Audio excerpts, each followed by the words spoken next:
Hello, everybody, and welcome to another episode of the Level Unlock Podcast Quick Save. I am your host, James Skelzy. You can find me at Twitter and Twitch at JimmyNoodlesGG and at YouTube at JimmyNoodlesGaming. Before we get started today, I have a little bit of housekeeping that I want to address. First thing, I apologize for not doing the podcast last week, not uploading it. It was just a very hectic week last week for me physically and mentally. Had a lot of shit going on. So I promise from now on that I will be more transparent about when I am taking a week break. Also, I will try my best to be a little bit more consistent when it comes to uploading the podcast. Also, the other thing is there are going to be more changes possibly coming to the show coming here soon. Don't know much about it. I just want to give you all a little heads up early on. We have been talking about with schedules and stuff, it's becoming harder and harder for us to all get together, as you can tell, to do the podcast every week, or every other week in this case. But we're going to be talking about it here in the next coming days. And yeah, we're gonna talk about it, see what we're gonna do, see what we're going to see how we're going to continue on with the podcast going on forward. But we will let you know immediately as soon as anything happens. We will let you know at all of our socials, or I know definitely on my personal social, and then the Level Unlocked Twitter, Facebook, and I think we also have Instagram. And that's Level Unlocked on Facebook, Level Unlocked Podcast on Facebook, and Instagram and Twitter at LVL Unlocked Pod. But anyway, I have 2 weeks of video game news to talk about. So let's get started. The very first thing that we have today is Pokemon cards. Now, Pokemon cards have been the hot ticket item for, I would say, a little bit over a year now. People have been buying them like crazy. Prices have gone to the absolute moon, to say the least, and interest in it as a whole has gone skyrocketing. I know I myself, as a person who does collect them for the fun of it, have been having a harder and harder time trying to get packs and booster boxes, that kind of stuff. So it's been a very interesting few months for Pokemon cards, but it's about to get even more interesting and even harder to find, because Target is joining Walmart in not selling any Pokemon cards inside their stores anymore. So this is from USA Today. In a statement from USA Today, the retailer giant said the cards will be available to purchase on its website. Effective May 14th, which was last week, Target will suspend sales of MLB, NFL, NBA, and Pokemon trading cards in store, the retailer said. So this is all because of back a few weeks ago in Brookfield, Wisconsin. A fight broke out at Target after a disagreement over the cards, and the police ended the altercation. And apparently the man who started the altercation, or one of the men involved in the altercation, had been attacked by 4 others, pulled out his gun. So definitely don't want any of that. They're citing safety and that kind of stuff, which is understandable. Yeah, so it's been a very crazy few months with Pokemon cards and that kind of stuff. So here's hoping it regulates out and we can go out and go to stores and pick up more cards. at your major retailers. Resident Evil Village was a game that came out recently. I've been playing it. It's fantastic. I absolutely love it. But, however, is not selling apparently physically that well in Japan. The latest Famitsu box game sales data shows that the PS4 and PS5 versions, from Video Game Chronicles, by the way, shows the PS4 and PS5 versions of the game combined sold 149,884 copies in its first week in Japan, which is less than what Resident Evil 7 Biohazard, managed to do in 2017, which was 231,188 copies. This makes it the worst in Japan in about 19 years. But that's not including any kind of digital sales. And Western sales have really bumped it up. Outside of Capcom's home market, Village has enjoyed a strong first week of performance. According to the publisher, Village shipped 3 million units worldwide in its first 4 days on sale. So even though it's not doing that well in Japan, it's definitely doing well in the rest of the world. Village also recorded the second biggest physical launch week of 2021 in the UK to date, behind only Super Mario 3D World plus Bowser's Fury. Again, according to Video Game Chronicles. So, Resident Evil Village is really good. Absolutely love the game. Super fun.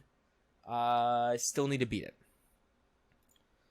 Final Fantasy XIV had their Fan Fest this week. Or not this week, last week. And we got more Endwalker news. The latest expansion coming up. Pretty much they showed off some of the new classes. The Reaper job is their new DPS job. It's a two-handed scythe. In addition to very cool, you got a ghost avatar from the void that helps you fight. Basically you have a fucking JoJo stand. So you can't really go wrong.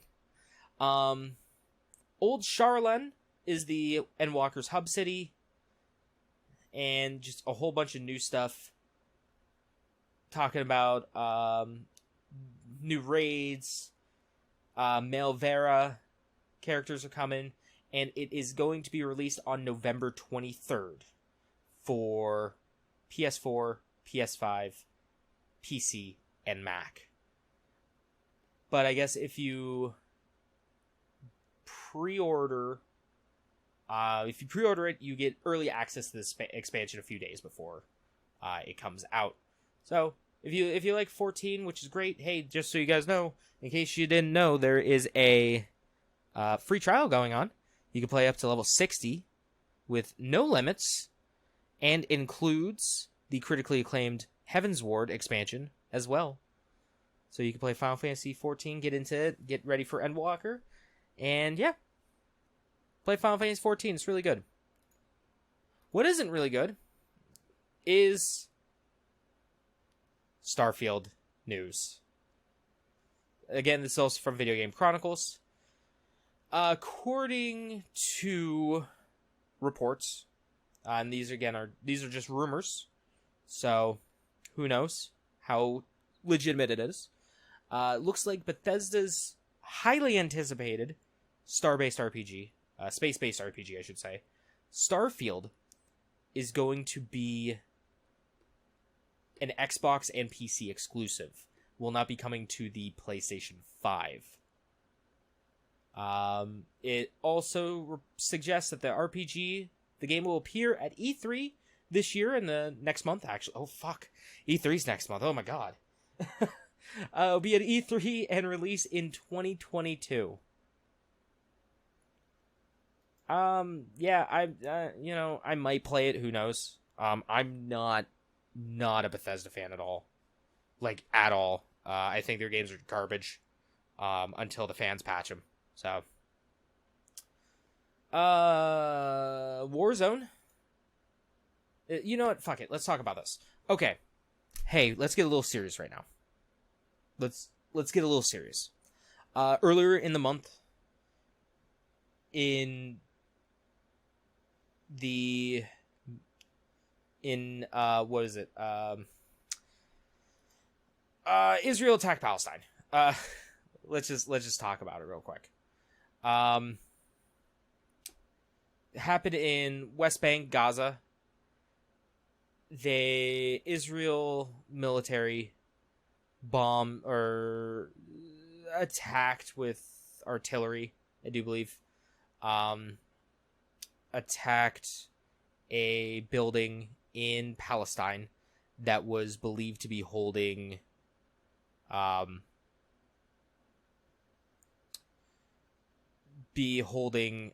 some Palestinian national or not nationalists but extremists. That it was kind of in the middle of it attacked a major building. Al Jazeera's office was there. Their Middle East office was there. And, people, civilians who have nothing to do with any of this, unfortunately lost their lives. But no matter what side of this conflict you're on, innocent people are suffering and unfortunately losing their lives because of this. GameSpot has a really good article here on different places you can donate to help out all the people who are affected by this. So we have Palestine Children's Relief Fund, Medical Aid for Palestine, Doctors Without Borders, of course, United Nations Relief and Works Agency, and Muslim Relief. Please, if you have any means of donating or anything like that, please consider donating to these charities. And in the description, the very first thing is going to be a link to this GameSpot article. Yeah. So I really hate to get heavy on these podcasts, but unfortunately, the world that we live in is kind of like that. So I was fully prepared to praise IGN this week, or last week technically. I was fully ready to praise the article that they posted in support of the Palestinians, and linking tons and tons of charities and organizations that help the people desperately in need. And then this happened. IGN took down the article and their tweet sharing Palestinian aid groups.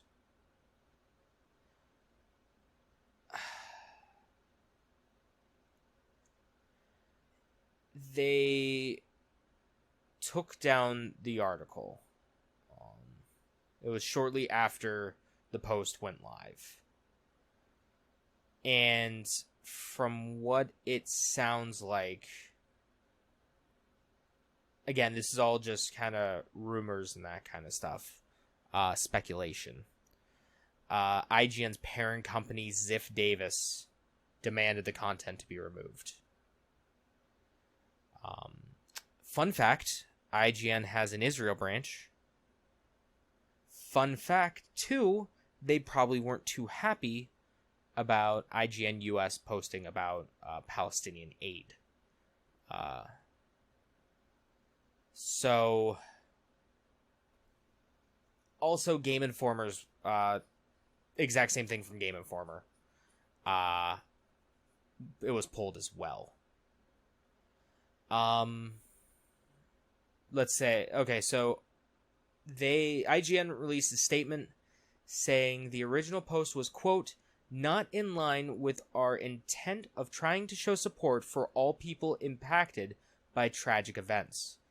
And that, quote, by highlighting only one population, the post mistakenly left the impression that we were politically aligned with one side.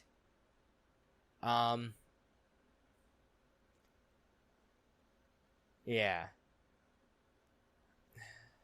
It also looks like IGN Africa did the same thing. They republished the story, but that was also removed. IGN Israel.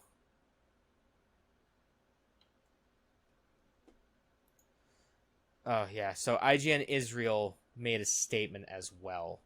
Now, this is automatically translated from Google. Wait, no, it's not. No, it's not.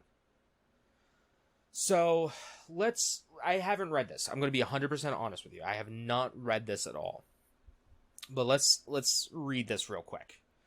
A statement from IGN Israel. IGN Israel would like to clarify its remarks in relations to a social media post we made regarding the IGN US fundraiser article posted last Friday/Saturday morning, which was subsequently removed by IGN US. We chose to believe IGN US's motivation for the original fundraising article was purely humanitarian, not political, and that it does not intend to take a side of the people, civilians, of either population. However, the prominent image of the Palestine flag in IGN US's header during the time of active conflict between the two states, which severely affected the innocent civilians on both populations, strongly give the appearance in our view. Many of the IGN Israel teams are currently sheltering during heavy rocket attacks, and we felt that we and the people of Israel have been thrown under the bus by the brand that we love and have worked so closely together with for the past 7 years, IGN. Our community felt the same way at a huge time of distress, which is why we released an initial statement before we could connect with IGN US about their post, due to the weekend in different time zones. In addition to the impressions of one-sidedness created by the flag, which was subsequently changed to the International Red Cross by IGN US, which we felt was a reasonable change, the article itself made no reference to the fact that of both sides of the conflict, there are losses of life and destruction, which is tragic, no matter where or why it occurs. IGN Israel did not intend to and would never condemn any genuine charitable efforts or fundraising in and of itself. Rather, we took issue with the fact it appeared that IGN was taking a side regarding the conflict, as described above. We also want to clarify that the intended meaning elsewhere in our original post that IGN US original article did not speak for all other editions, not any other editions. In other words, IGN US's original article did not represent IGN Israel on this topic, which of course we stand by in relation to the original concerns as clarified above. But also, we do not speak for other editions either. Furthermore, while we obviously made our concerns clearly known to IGN US, which raised an alarm on their side, either A, IGN's initial change from the Palestine flag to the International Red Cross, nor B, the subsequent removal of the original article entirely, nor C, the statement which was released on Sunday evening Pacific time, were ultimately due to the actions taken by IGN Israel. These decisions were made solely in the US. If IGN releases a new neutral fundraiser page in relation to this awful conflict, we would love to support it. The IGN Israel team. So, basically what happened, IGN Israel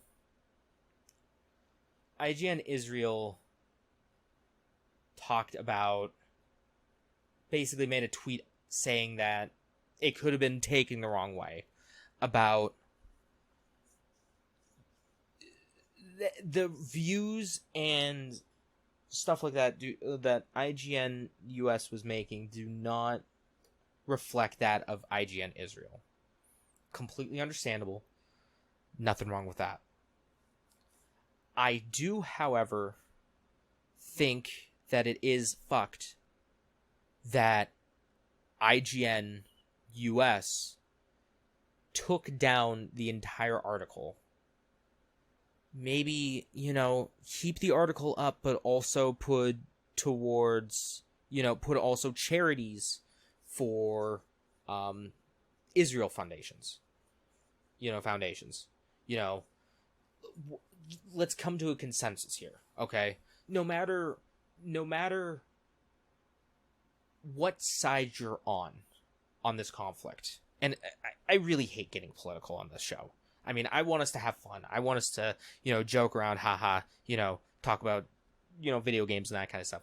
But when it comes down to something like this, okay? When it comes down to something like this, we need to...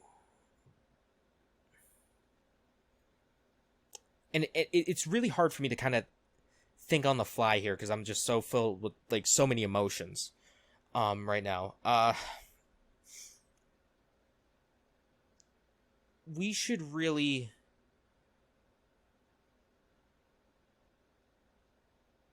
The right answer wasn't to take the article down. Let's just talk about... it wasn't the right answer. The right answer would have been kept the article up, but add on to it.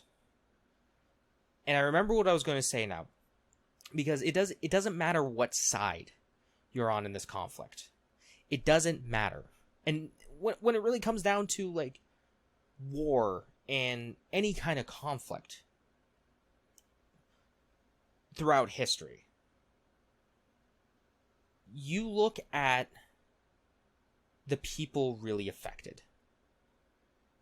The people who are really affected by war and conflict like this are the civilians. The people who have nothing to do with any of this. The people who are just trying to live their lives and try to survive. So I understand completely why IGN Israel kind of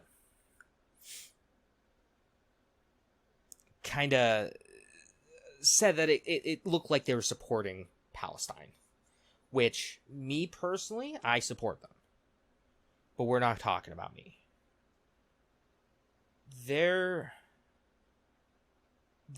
shouldn't have, either the US or Ziff Davis or any other parent companies, no matter who it was, should have amended the article to make it more neutral, because fuck this conflict.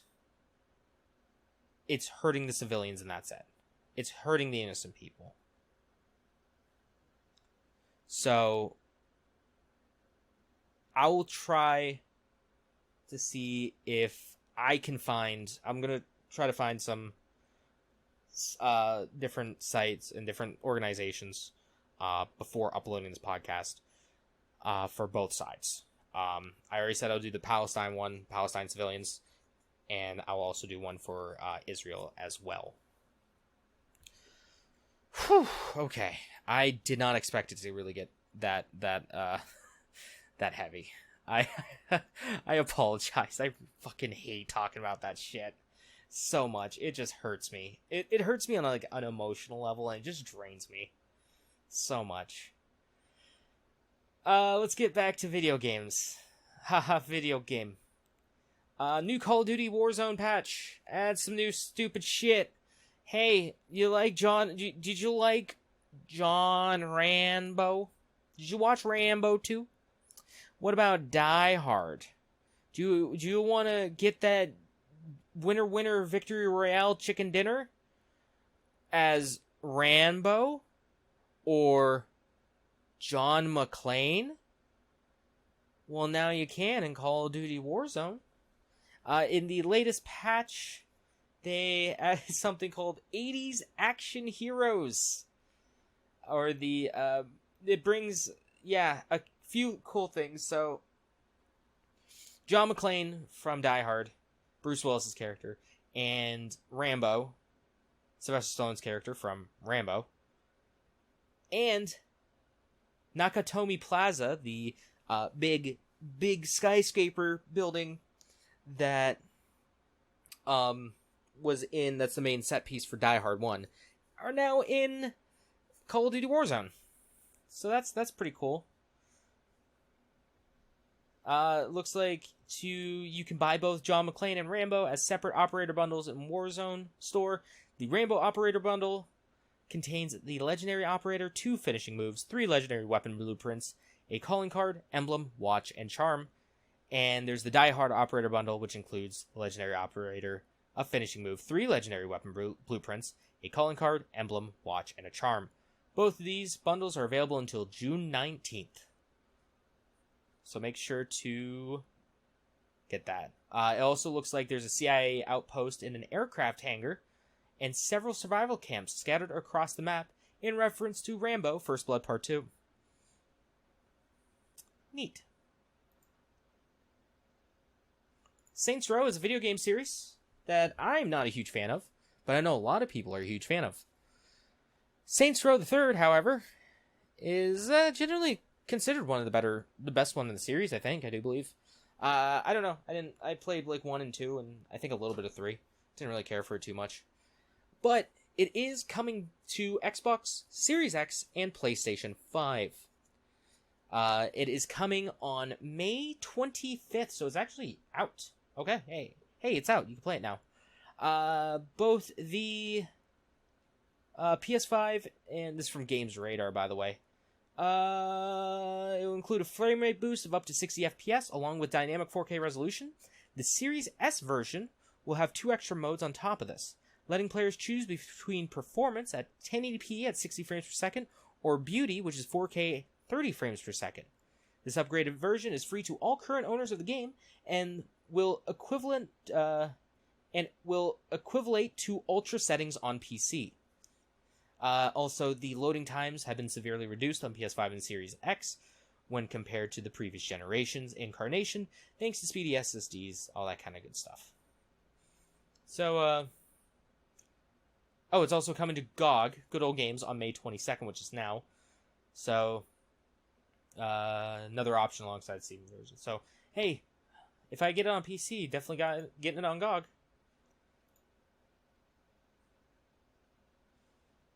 Did I already talk about Starfield? I could have sworn I felt like I talked about Starfield. Oh, why did I call it Starlink? Yeah, okay, I have Starfield on here twice. Xbox is doing something great. This is from news, the Xbox Wire. They are celebrating, this is from the 20th, so just about a week ago. This is, they are celebrating Global Accessibility Awareness Day. So they have, as we know with like the accessibility controller, Xbox is kind of leading the front when it comes to playing games with disabilities, making them more accommodating, I should say. It's more accommodating to people with disabilities. So let me just read this excerpt here. As a part of our, this is from Anita Mortallone. She's the director of Xbox Accessibility. Quote, as a part of Global Accessibility Awareness Day, I am honored to share the work the team at Xbox is doing in gaming accessibility. Accessibility options enable more people to play, and with an estimate over 400 million gamers with disabilities on this planet, we are committed to unlocking the potential for everyone to experience the joys and benefits of gaming. To achieve this, we focus on meeting the needs of our community in 3 areas. Fostering welcoming communities through listening and support channels. We want to create a welcoming community where everyone can participate, feel included, and play as they are. This includes providing community to give us feedback, have access to support, and listen to fellow community members. 2. Promoting accessibility by design.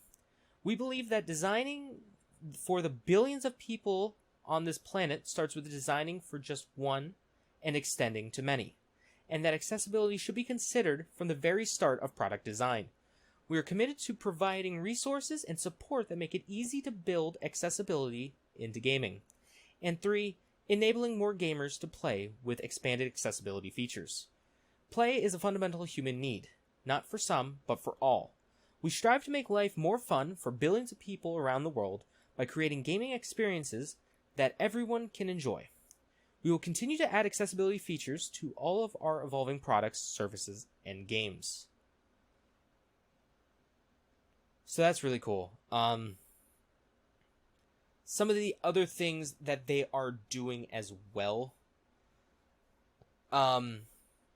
is they announced the Xbox Accessibility Insiders League. It's a new program that gives you a simple, streamlined way to provide feedback directly to Xbox engineering or game development teams. Anyone who self-identifies as a person with disability can join. The refreshed Xbox Insider Hub has been redesigned with accessibility in mind, offering a central tool to find experiences and ways to provide critical feedback that developers need. Updated Xbox customer support page for accessibility. We heard you and are proud to deliver refreshed accessibility support landing page at Accessible Gaming for All, the Xbox support. The redesigned site is restructured, making it easier for players to customize their gaming experiences to meet their needs and find additional avenues for support, including the disability answer desk. New content will continue to be added on the site based off your feedback. Xbox Plays Accessibility in Gaming Talk. Okay, in celebration of Glad. Okay, so they did a little live stream. Announcing a new gaming and disability player experience guide. The Xbox Gaming Accessibility team has created gaming and disability player experience guide that outlines common games accessibility barriers experienced by players across a wide spectrum of disabilities, including situational disabilities.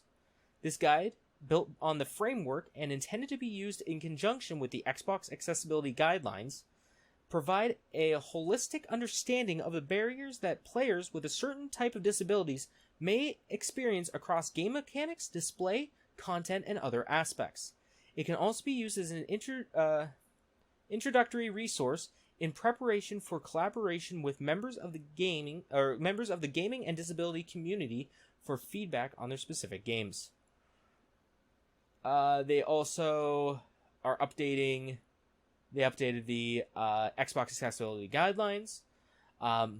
They are also doing Microsoft Enable videos monthly. The Microsoft Enable YouTube channel houses Microsoft accessibility videos in addition to content from Ability Summit, learning webinars, and gaming accessibility. The Microsoft Enable Gaming Accessibility YouTube content is released about monthly on sharing best practices that cover topics like haptic feedback, Xbox accessibility guidelines, visual contrast in games, and more.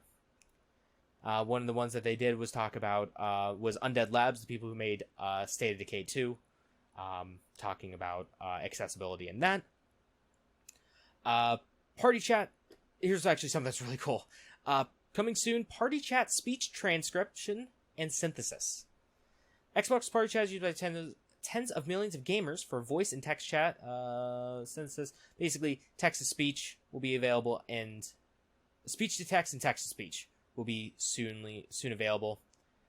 Also talking about more accessibility, talking about Gears 5 becoming more accessible, talking about their accessibility modes, Minecraft and their accessibility modes, and games that have been awarded and or nominated for accessibility. Games like Hyperdot, Spiritfarer, Gears 5, Immortals Phoenix Rising, and Jedi Fallen Order. Oh my god. There's so much. I didn't even realize there was so much. They're making a donation. Xbox is making donations of accessible gaming peripherals to able gamers and warfighters engaged. And then Microsoft Rewards on Xbox in all 20 markets can earn and donate points to Special Olympics through Xbox. All Microsoft Rewards donations made in the US, Australia, Canada, UK, France, Germany, Spain, and Italy will be matched by Microsoft during the month of May in honor of Global Accessibility Awareness Day. Xbox gamers can earn Microsoft points in various ways, such as playing or purchasing games after downloading the Microsoft Rewards app on Xbox. Earn points and redeem them for real rewards. Join today and donate through Xbox. They're also doing a new wallpaper, and yeah, that's the long thing. Hey, fucking good on you, Microsoft. Like, can we just talk for a second? How they're just light years ahead of everyone else. I may come off as a Sony fanboy, which I'm not going to deny, but let's just talk about how fucking late years ahead Microsoft is making games accessible to everyone. And it's fucking great. It's fantastic. I love it. I love it so much. Everyone should be able to play video games. No matter your disability, you should be able to play video games and have fun. You should be able to have the exact same experiences. Little Big Planet 3. Oh, boy howdy. Oh, fuck me. Okay, Little Big Planet 3. It's a video game in the Little Big Planet series. Came out, God, years ago. 2017, I think? Oh my god, it came out in 2014.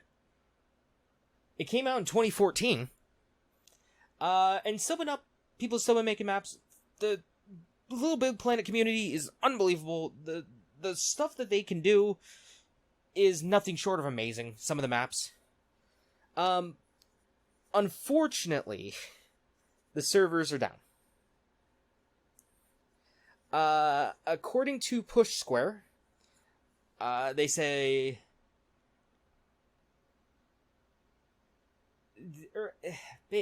alright, so let's just read a little bit of the article. Or actually, let's just read the entire fucking article. Screw it, it's a short article. Quote, the war for Little Big Planet community, the war in the Little Big Planet community continues, forcing the popular series servers offline once again. Earlier in the year, we reported how one fan believed to be frustrated with the franchise's future had launched a DDoS attack on Little Big Planet 3, causing an outage for upwards of 6 weeks. Now a user is claiming a hashtag Little Big Victory after injecting offensive messages into other people's games. It's worth stressing that this isn't a case of said user uploading unpleasant content within the title. Instead, they appear to have gained access to the release notification system, which they are using to share the controversial comments. Little Big Planet made a statement. Little Big Planet server update. Due to the severity of recent attacks, we have no other option than to temporarily disable the game servers. We do not take these attacks lightly, especially when they target our loyal community members. Thanks for understanding. Of course, this means, so we're going to see what happens. What are some of the things? Oh, no. Oh, fuck.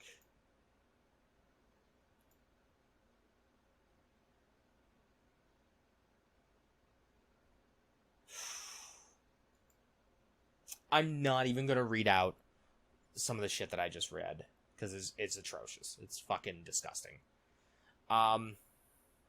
Basically, person started posting a lot of transphobic stuff, which, fuck that person. Right to hell. Here's hoping that Little Big Planet 3 comes back online, because we haven't had a Little Big Planet, a traditional Little Big Planet in a while. And this is really the only way you can play it. Like, modernly, at least. I got super excited yesterday. Alright,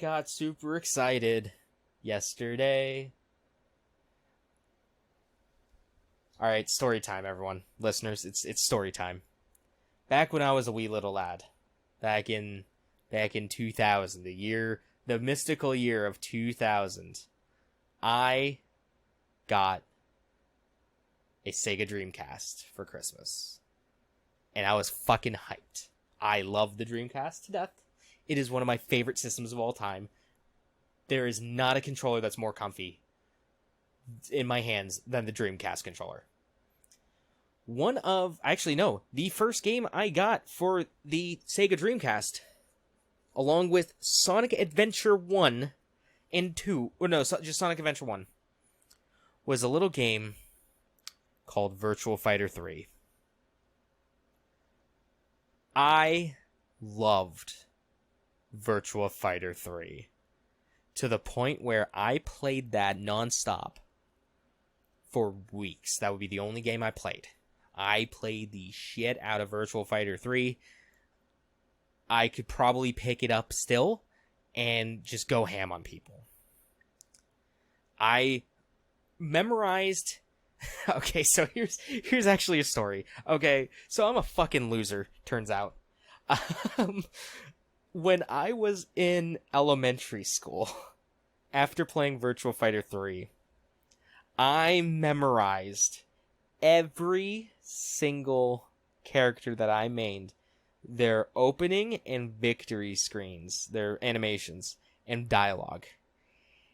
And I clearly remember being in the playground and fucking like the biggest goober in the world doing Akira's and Jackie's fucking victory poses and speaking, and just everyone crowding around me just watching me do this stuff. It was, oh my god, looking back on it, I feel like such a fucking goober. Oh my god. I haven't thought about that. Well, no, that stays in my mind rent free on it, like, all the time. But like, I honestly legitimately never told that story before. And I'm feeling embarrassed for myself just talking about it. But hey, they announced Virtua Fighter 5 Ultimate Showdown. It's being made by Sega AM2, the people who originally made that. That's Sega's like lead R&D team. And the boys at Ryogakutoku Studios, Judgment, yeah, but the Yakuza series lads are working on this. It's the first game since 2012, when Virtua Fighter 5 Final Strike, I think what it was called, came out. It's coming out June 1st on the PlayStation 4. So you know what I'm doing June 1st. Mark calendars, everyone. James is going to be playing Virtua Fighter 5 forever. James is going to be playing Virtua Fighter 5 Ultimate Showdown on stream for like hours and hours. Speaking of June, let's go over real quick the stuff from PlayStation Plus, Games with Gold, and Game Pass stuff coming. For PlayStation, Games with Gold is still riding that, or not Games with Gold, PlayStation Plus still riding that hot streak that they've been having for the past few months, of just fucking banger after bangers when it comes to their games. We have Operation Tango for PS5, team up to save the world in a cooperative spy adventure, challenging you and a friend to join up online to complete dangerous missions across the globe in a high-tech near-future world. Combine skills set from different points of view, playing either hacker or agent to overcome asymmetrical challenges, working in tandem with only your voice to link you. Teamwork is crucial, and communication is key. And Operation Tango requires both players to have access to a working microphone, so the PlayStation 5 controller. Now, that's only going to be on the PS5 version. Operation Tango will be available to PlayStation Plus members until Monday, July 5th. Virtua Fighter 5 Ultimate Showdown. Hey, we just talked about you. That's going to be available. This game is not going to not only be available on PlayStation Plus for 2 months, June and July, but will also be releasing on PlayStation Now in June. PlayStation Plus members can even enter Virtua Fighter 5 arenas starting Tuesday, June 1st. So Virtua Fighter 5 Ultimate Showdown will be available to PlayStation Plus members until Monday, August 2nd. And finally, the last game is Star Wars Squadrons, the multiplayer, or the spiritual successor to X-Wing versus TIE Fighter. Great game. Really legitimately fun game. Star Wars Squadrons. I played it once. I regret not playing more of it. But I'm so out of the loop with it. But hey, that's going to be available until July 5th. So hey, maybe I'll re-download it and I'll play it. I won't have to grab the disc version. Games with Gold. They have a few games coming out here. We have Kingsbird, available from June 1st to the 30th. This is the award-winning artistic title. Enjoy a seamless platforming adventure with physics-based movement.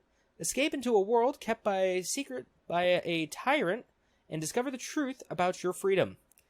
Shadow's Awakening will be available from June 16th to July 15th. Take control of a demon summoned from the Shadow Realm. Oh shit, we playing Yu-Gi-Oh here, boys? To consume the souls of long-dead heroes.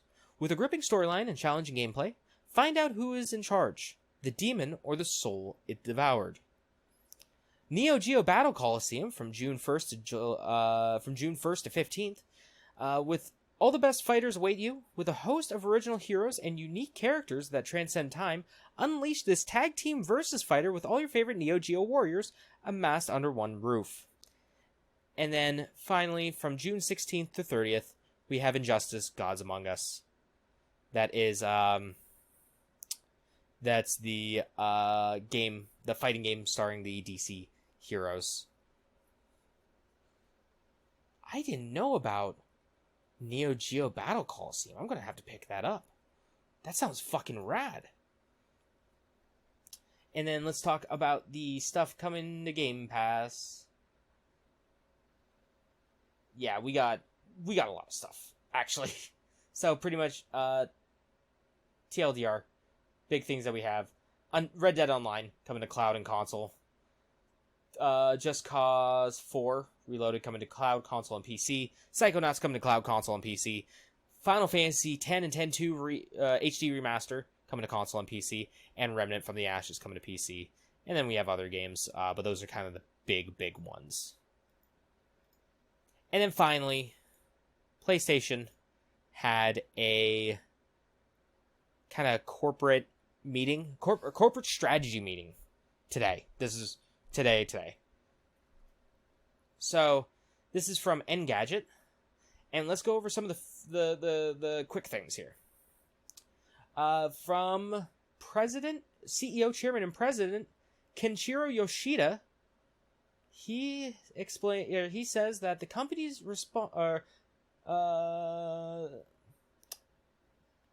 they're questioning whether Sony will ever be able to innovate like it used to, and the company's response to that is that it quote will fill the world with emotion, or kondo, through the power of creativity and technology. He says that Yoshida explains moves like its recent streaming deal with Disney and Netflix, as well as PS5 shortages. He went over some of that stuff. The company's goal right now is to increase the size of the community directly connected to Sony via devices or entertainment from 160 million to 1 billion people. They also said that they are working on their cloud gaming. One thing to keep an eye on is Sony's cloud gaming and subscription ambitions. Noting a deal with Jade Raymond's new development studio, Haven, the company said that it's looking to increase engagement on PlayStation Network, since that's its largest direct-to-consumer platform. Without going into detail, the release says that it will do this by, quote, strengthening the PlayStation Now cloud streaming game service, and Sony intends to continue investing in or partnering with external studios in addition to investing in its in-house studios to enhance its software offering. Some of the things that they did recently, one of the things is that PlayStation upgraded PlayStation Now streaming from 720p resolution to 1080p. So that's pretty cool. And in the announcement, Sony explained it will spend the equivalent of $184 million to, quote, increase development, personnel, and other costs in our in-house game studios. And also, an upgraded PlayStation VR system for PlayStation 5 is on its way. And Sony told investors that Quote, Sony AI and SIE, Sony Interactive Entertainment, are jointly developing AI technology that can make game experiences even richer and more enjoyable. So, some interesting nuggets of information here from the PlayStation call, the investor or company strategy meeting that they had for their investors. All right, so that's all that I have for this long quick save. Again, like I said, I had 2 weeks of news to get through. But thank you all so very much for listening and supporting us through all these episodes. If you would like to become a patron and support us financially, you can go to patreon.com/Level Unlocked Podcast, where you can get some pretty neat rewards, like access to our Discord server, so you get to hang out with us. Also, things like exclusive writings and exclusive videos as well, and maybe some exclusive other exclusive stuff. We'll see. We'll probably talk about that too here in the upcoming days or weeks or whenever we decide to talk about this stuff. But anyway, take a look at that. It's pretty cool. It's pretty neat. You get the Discord for just $1, $5 a month. Get you access to our writings and stuff. And if you want to also follow us for all of the goings on, you can do that at Twitter or Facebook, Level Unlocked Podcast, Instagram, Level Unlocked Podcast, and at Twitter at LVL Unlocked Pod. That's LVL Unlocked Pod. Thank you all again so much for listening. I will see y'all next week.